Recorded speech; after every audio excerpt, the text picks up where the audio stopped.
Okay, guys, we're getting ready to come up on July 5th, and it's a very important date in all educators' lives. It's the day when you realize your summer is coming to an end.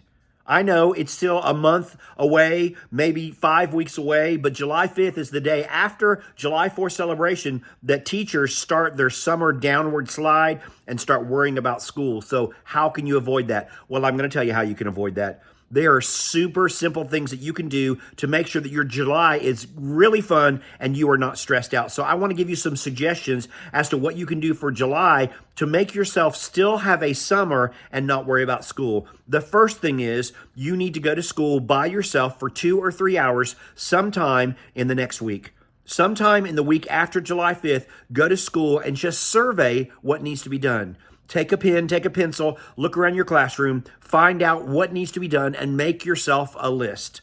List the things that you need to get done as for the beginning of the school year, and spend 2 or 3 hours in your classroom just walking around, checking things out, seeing where you're at, maybe do some things, but don't spend more than 3 hours in your classroom. But you're going to come home with a list of things that you need to get done, and you're going to feel a little bit more organized.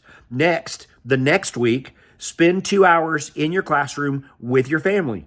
Take your boyfriend, take your spouse, take your kids, and you've got a list that you made of things that they can do. They can pull those papers out of the math workbooks that's so time consuming. They can clean off desks. They can build a shelf. They can do certain things. And when you go that day, the very first week, spend some time making a list of things that your kids can do no matter what age they are, whether they're elementary, middle school, high school, maybe even college age. But take your family with you and spend just 2 hours in your classroom, and then afterwards do something fun.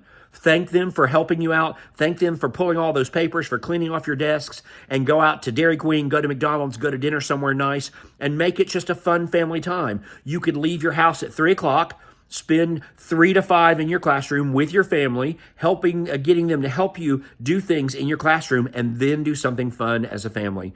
And lastly, the third week after the 5th, go in the classroom for just 2 or 3 hours by yourself, focusing in on things you need to get done, and you will be ready for the school year because you've spent a day surveying what you need to be done, getting things ready for when you do come in. You've had a day, 2 or 3 hours with your family, with helpers, and then you've had a day focusing in just for 2 or 3 hours. And then that's all. That's all you go in. You don't go in on weekends. You don't run in whenever you can because you can easily ruin your July by spending it in the classroom. So spend 3 days in your classroom. Go once the week after July 5th, survey what needs to be done, make a list of things. Go the next week with family members, with friends, with your college students that are home, with your boyfriend, with your girlfriend, with your kids, and give them specific things to do. They can clean off the desks for you. You don't have to do it by yourself. And spend 2 hours, 3 hours, and then go to dinner. And then take one more day at the end of July to go back in and spend 2 or 3 hours. That's going to be a total of about 6 hours, maybe 8 hours in your classroom. And the rest of July, spend it with your family. Spend it at home, relaxing, being at the pool. Hope this helps.